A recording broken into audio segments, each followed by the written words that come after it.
वाराणसी में ज्ञानवापी अहाते का साइंसी सर्वे आज से हो रहा है शुरू। महकमा आसार कदीमा की टीम वजूखाने के अलावा पूरे कैंपस की करेगी कार्बन डेटिंग। रिपोर्ट 4 अगस्त को वाराणसी की अदालत में की जाएगी पेश। सर्वे के खिलाफ मुस्लिम फरीक की अर्जी पर आज सुप्रीम कोर्ट में हो सकती है समाअत। पार्लियामेंट की मॉनसून इजलास का आज है तीसरा दिन। दोनों ऐवानों में पेश किए जाएंगे कई अहम बिल। दूसरी तरफ मणिपुर तशद्दुद पर बहस के ज़ाब्ते के सिलसिले में हुकूमत और अपोजिशन के दरमियान बहस है जारी।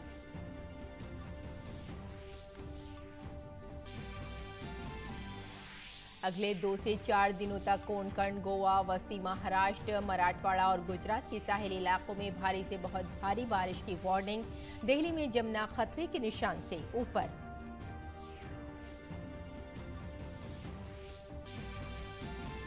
G20 ममालिक के दरमियान disaster risk reduction working group की मीटिंग चेन्नई में आज से। मीटिंग अगले 3 दिनों तक रहेगी जारी। डिजास्टर मैनेजमेंट से मुताल्लिक तमाम पहलुओं पर होगी बातचीत।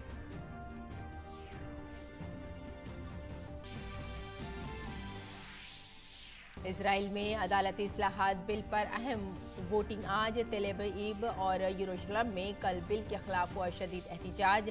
पीस मेकर की कामयाब इम्प्लांटेशन के बाद वजीर आजम बेंजामिन नेतन्याहू आज पार्लियामेंट में होंगे मौजूद। भारत ने पोर्ट ऑफ स्पेन टेस्ट में वेस्टइंडीज पर अपनी गिरफ्त की मजबूत। भारत की नजरें वेस्टइंडीज में छठी टेस्ट सीरीज जीतने पर। कैरेबियाई टीम ने चौथे दिन 365 रन का ताक़ुब करते हुए दूसरी इनिंग्स में बनाए 2 विकेट पर 76 रन।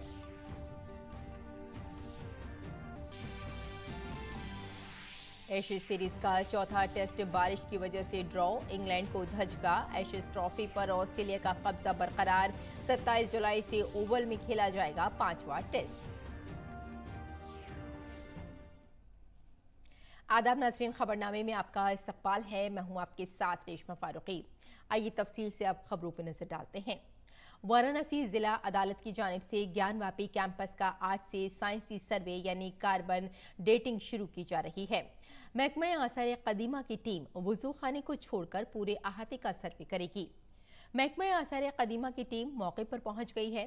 ASI को अपनी सर्वे रिपोर्ट वाराणसी की जिला अदालत में 4 अगस्त तक पेश करनी है।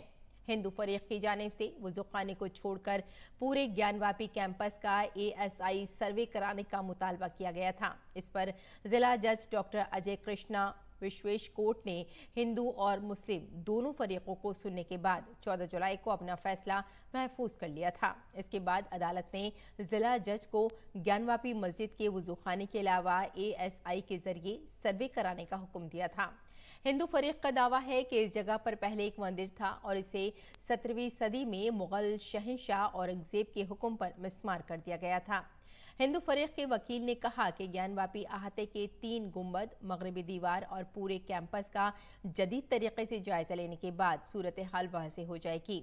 कार्बन डेटिंग का मतलब है किसी भी चीज में मौजूद नामियाती मादे की उम्र मालूम करना। ये मुकम्मल तौर पर साइंस पर मबनी है। अगर किसी को किसी चीज की उम्र के बारे में शक हो तो उसकी उम्र का तयन इसी के जरिए किया जाता है। बहुत ही गौरवशाली क्षण है हिंदू समाज के लिए, 100 करोड़ हिंदुओं के लिए, सनातन धर्मियों के लिए और मंदिर समर्थकों के लिए। ये 10 बिंदुओं को लेकर के ये सर्वे होना जा रहा है। यह सर्वे ही ज्ञानवापी समस्या का हल है। ज्ञानवापी में ASI सर्वे का काम आज से शुरू हो रहा है। दूसरी जानिब वाराणसी जिला अदालत के जरिए वजूखाने के अलावा दीगर मकामात पर साइंसी जांच की इजाज़त के खिलाफ अंजुमन इंतजामिया मस्जिद कमेटी ने सुप्रीम कोर्ट में अर्जी दायर की है, जिस पर आज समाअत हो सकती है। कमेटी ने सर्वे की इजाज़त को स्टेटस को बरकरार रखने के सुप्रीम कोर्ट के हुक्म की तौहीन करार दिया है।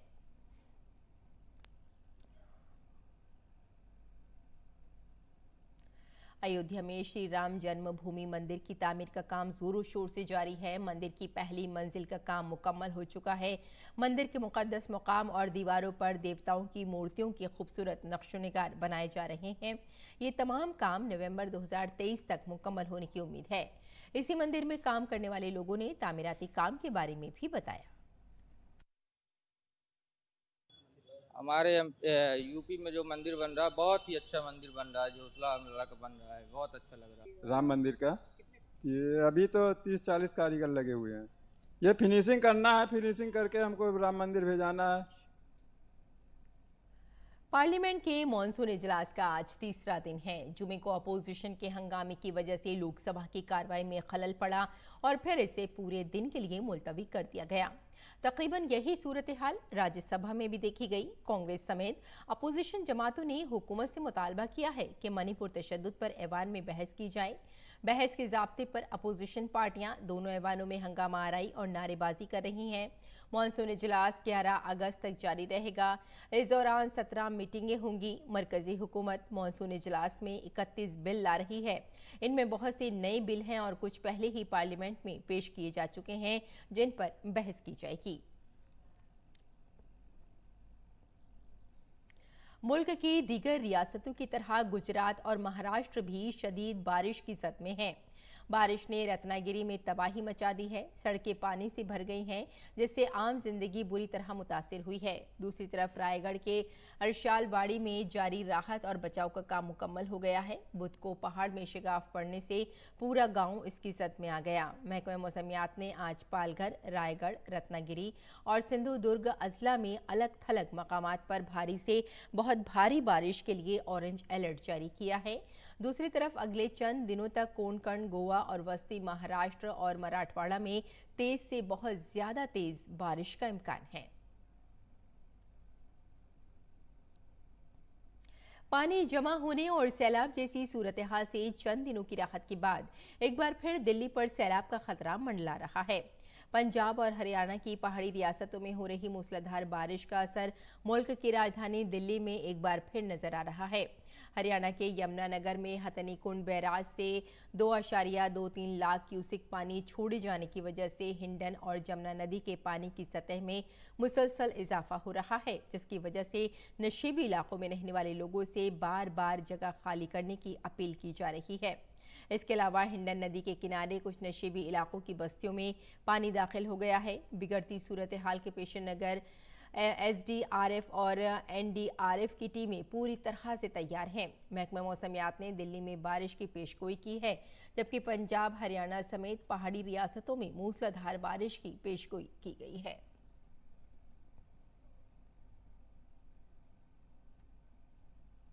और गोदावरी की बढ़ती हुई पानी की सतह ने एक बार फिर भद्रादरी, कोठा गोडेम जिले के भद्राचलम और मनुगुड़ डिवीजन के बाशिंदों में खौफ और बेचैनी पैदा कर दी है। दूसरी जानिब इतवार को दुनिया भर में मशहूर हीराकुंड डैम के जखायर से महानदी में पानी छोड़ा गया। डैम के 5 दरवाजे खोलकर 1 साल बाद पानी छोड़ा गया है। गुज़िश्ता चंद रोज से वक्फे से होने वाली बारिशों के बाद डैम के जखायर में पानी की सतह तकरीबन 615 फीट तक पहुंच गई है।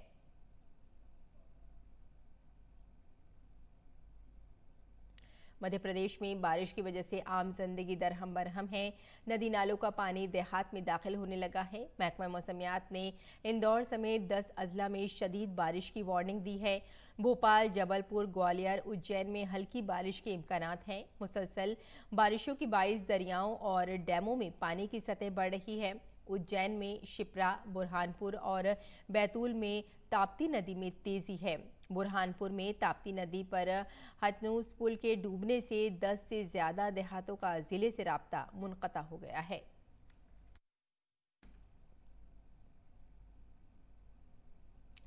पहाड़ी रियासतों में बारिश बदस्तूर परेशानी का बाइस बनी हुई है। हिमाचल प्रदेश, उत्तराखंड और जम्मू कश्मीर जैसी रियासतों में लैंडस्लाइडिंग की वजह से कई मकामात पर सड़कें बंद हो गई हैं। हिमाचल में इस साल मामूल से कहीं ज्यादा बारिश रिकॉर्ड की गई है। वहीं उत्तराखंड में 4 धाम यात्रा बारिश से मुतासिर हो रही है। महकमा मौसमियात के मुताबिक उत्तराखंड में बारिश का सिलसिला जारी रहेगा। रियासत में 27 जुलाई तक येलो अलर्ट जारी किया गया है।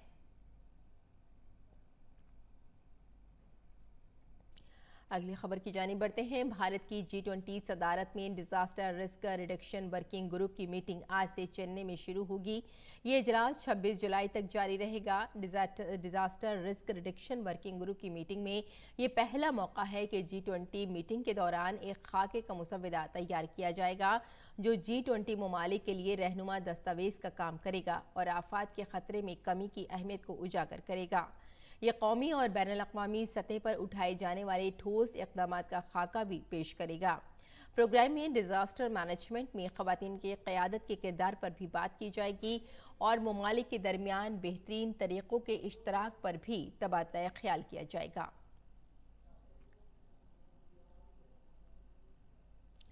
चेन्नई में जारी G20 disaster risk reduction working group की तीसरी और आखिरी मीटिंग के बारे में NDMA के मेंबर सेक्रेटरी कमल किशोर ने DD न्यूज से खास बातचीत की। भारत की G20 अध्यक्षता के तहत चेन्नई में हो रही तीसरी disaster risk reduction working group की बैठक में यहाँ पर एक अहम कम्युनिके तैयार होने वाला है, जिसके तहत इस बैठक के दौरान डिजास्टर रिलेटेड जो मुद्दे हैं, जो इश्यूज़ हैं, आपदा को लेकर जो तैयारियां होनी चाहिए और उसको लेकर जो एक इंफ्रास्ट्रक्चर बनना चाहिए, तमाम चीज़ों पर यहाँ पर डिस्कशन होने वाला है। तमाम चीज़ों पर बातचीत करने के लिए मेरे साथ हैं किशोर सर, जो मेंबर सेक्रेटरी हैं NDMA के। सर, ये बताइए कि ये जो तीसरी बैठक है, अब तक 2 बैठकें हो चुकी है, इन दोनों बैठकों का निचोड़ क्या निकल आया था और इस बैठक में क्या अहम मुद्दे होंगे? गांधीनगर में भारत की तरफ से, प्रेसिडेंसी की तरफ से 5 प्राथमिकताएं प्रस्तुत की गई थी।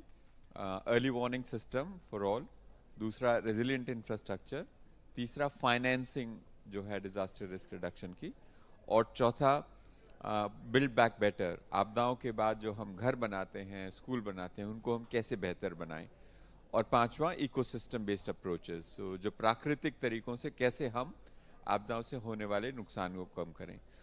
इन 5 प्राथमिकताओं को G20 के सभी देशों ने स्वीकार किया, काफ़ी उत्साह से स्वीकार किया। हर एक प्राथमिकता के अंदर हम G20 के जो देश हैं कैसे मिलकर काम कर सकते हैं, इसके ऊपर धीरे धीरे सहमति बननी शुरू हुई है।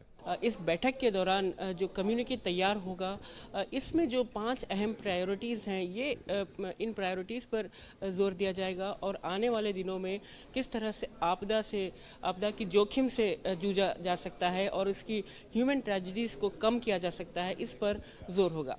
Ayesha Khanam, DD news, Chennai. बच्चों से बना खानदान, खानदान से बना मुआशरा और मुआशरे से बनी ये दुनिया लेकिन अब बदल रही है। जिंदगी के आखिरी मरहले में बूढ़ों के लिए सहारा उतना ही जरूरी है जितना बचपन में बच्चे के डगमगाते कदमों का सहारा बनना। जिनका इस दुनिया में अपना कोई नहीं, उनका खानदान और घर नाडियाड का ये दिकरानु घर बन चुका है।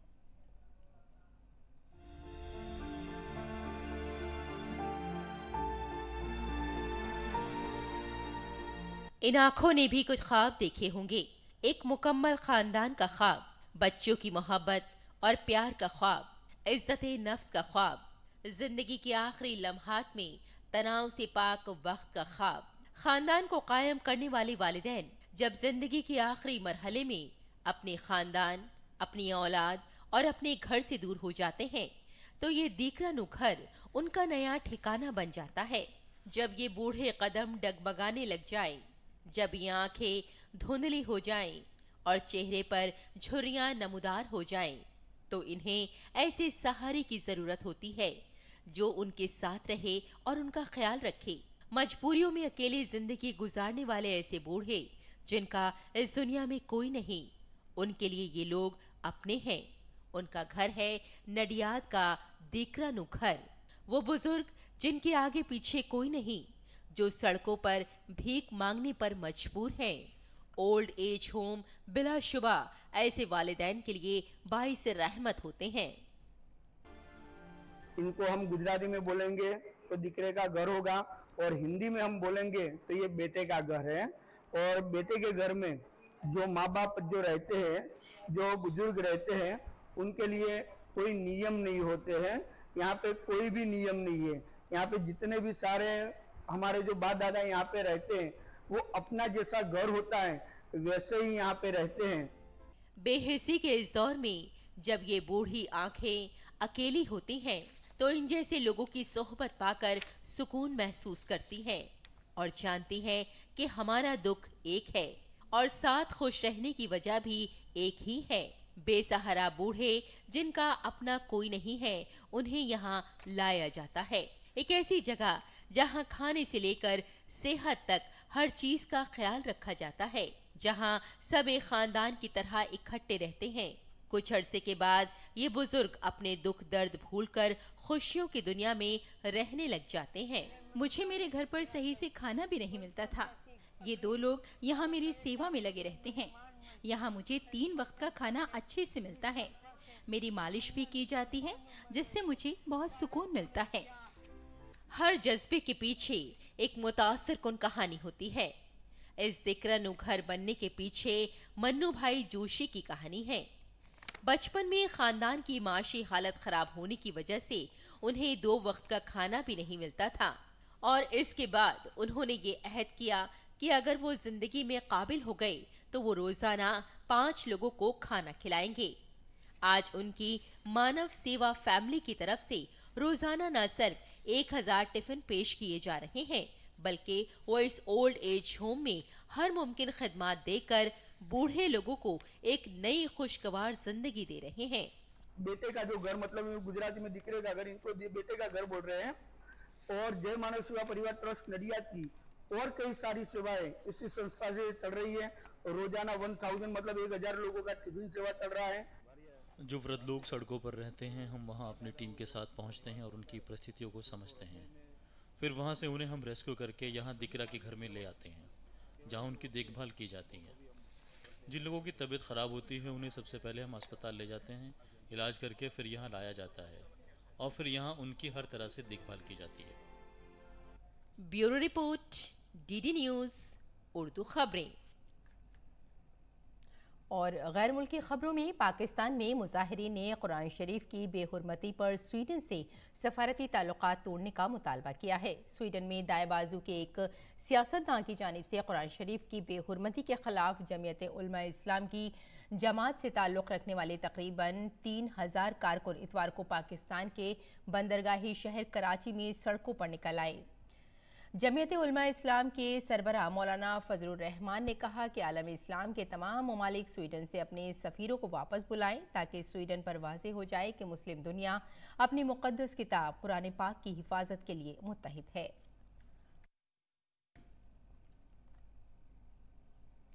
और इजराइल में आज अदालती इस्लाहात की बिल पर अहम वोटिंग होनी है। अगर ये बिल मंजूर हो जाता है तो सुप्रीम कोर्ट से सरकारी फैसलों को गैर आईनी करार देने का इख्तियार छीन लिया जाएगा। अदालत को हासिल इख्तियार मुल्क की हुकूमत को खुद मुख्तार बनने से रोकने में मदद करता है। मुल्क का आइन तहरीरी नहीं है। नेतन्याहू और उनके इंतहाई दाएं बाजू के इत्तेहादियों ने इख्तियार संभालने के चंद दिन के बाद जनवरी में इसे मंसूबे का ऐलान किया था।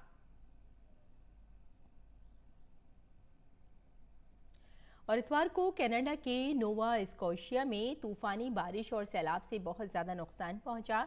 सैलाब के दौरान लापता होने वाले 2 बच्चों समेत 4 अफराद की तलाश जारी है। यहाँ 24 घंटों के अंदर कुछ इलाकों में 25 सेंटीमीटर से ज़्यादा बारिश हुई। आमतौर पर इतनी बारिश 3 माह में होती है। सैलाब से सड़कें बह गईं, पुल टूट गए और इमारतें ज़ेरे आब आ गईं, जिसे नोवा स्कॉशिया के प्रीमियर टिम ह्यूस्टन ने नाकाबिल तसव्वुर नुकसान करार दिया। सीबीसी के माहिर मौसमियात ने कहा कि 1971 में समुद्री तूफान बैत के बाद दारुल हुकूमत हैलीफैक्स में होने वाली ये सबसे ज्यादा बारिश थी। और नाज़रीन, आइए अब नजर डालते हैं दिल्ली से शाये कुछ उर्दू अखबारात पर।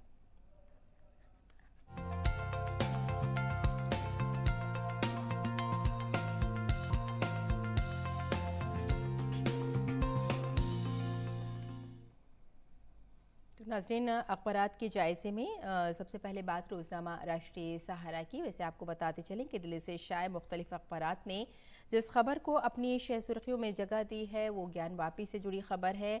ज्ञानवापी का सर्वे शुरू हो चुका है आज सुबह 7 बजे से और टीम वहाँ वाराणसी पहुंच चुकी है। आपको बता दें कि आसार कदीमा की टीम वहां पहुंच चुकी है और साथ ही वुज़ू खाने के अलावा कैंपस की कार्बन डेटिंग करेगी और 4 अगस्त को वाराणसी की अदालत में अपनी रिपोर्ट पेश करेगी।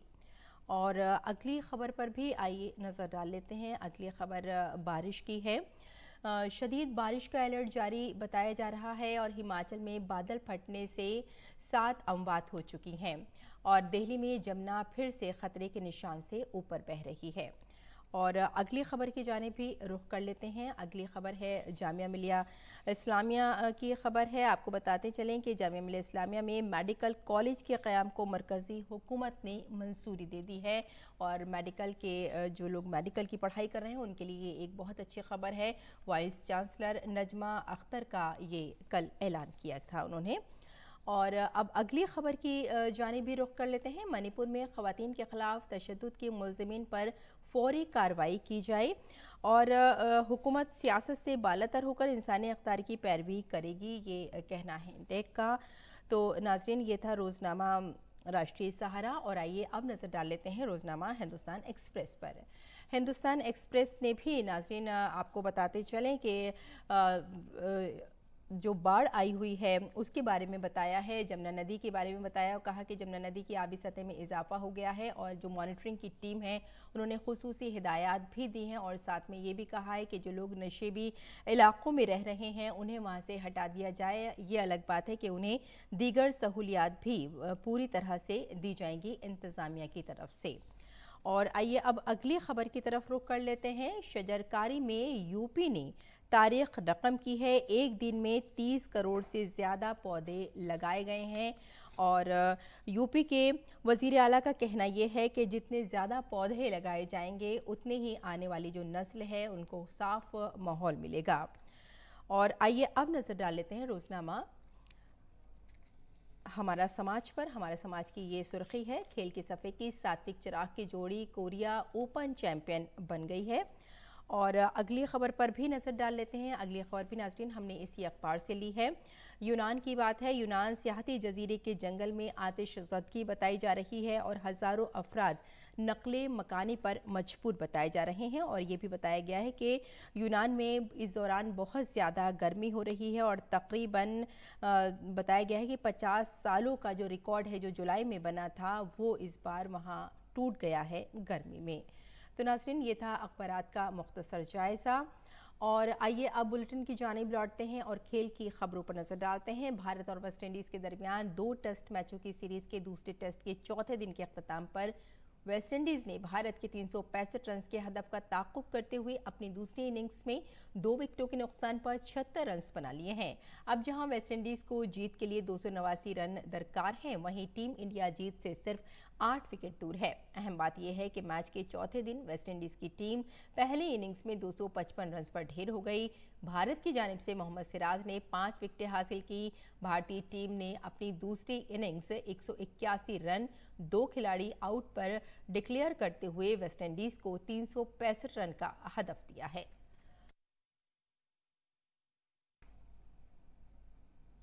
मैनचेस्टर में एशेज सीरीज का चौथा टेस्ट ड्रॉ हो गया। गुज़िश्ता रोज बारिश के बाइस मैच के आखिरी रोज खेल शुरू न हो सका। मैच ड्रॉ होने के बाइस एशेज ट्रॉफी पर ऑस्ट्रेलिया का कब्जा बरकरार रहा। ऑस्ट्रेलिया ने इंग्लिश टीम को आखिरी एशेज सीरीज में शिकस्त दी थी। अब दोनों टीमों के दरमियान 5वां और आखिरी टेस्ट मैच 27 जुलाई से शुरू होगा। अगर कंगारू टीम 5वें टेस्ट में भी हार जाती है तो सीरीज 2-2 से बराबर हो जाएगी। ऐसी सूरत हाल में एशेज ट्रॉफी ऑस्ट्रेलिया के पास रहेगी।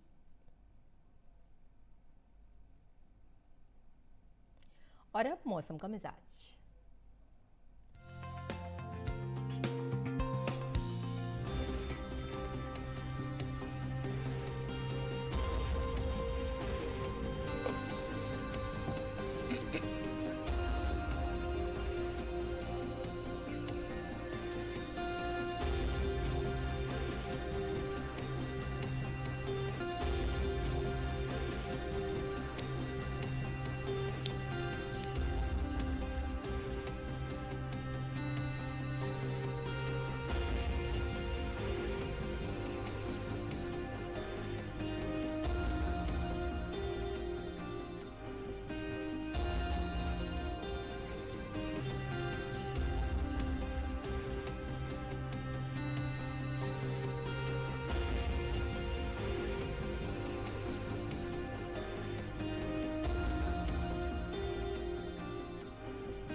तो नाज़रीन, खबरनामे के इस शुमारे में बस इतना ही, लेकिन जाने से पहले आइए आपको दिखाते हैं मैक्सिको के दारुल हुकूमत मैक्सिको सिटी में मुनक्किद होने वाले काऊ परेड एग्जीबिशन की कुछ झलकियां, जहां फाइबर ग्लास से बनी 55 गायों की रंगीन छवि नुमाइश के लिए लगाई गई है।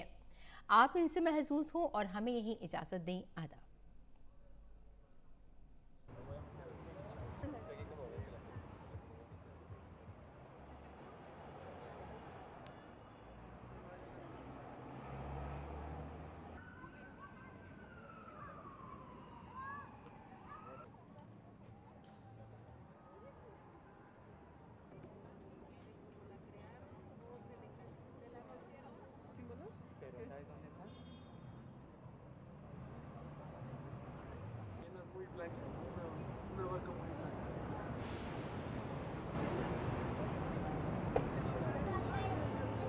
Buena foto.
फेरों के लिए खड़े हो जाइए।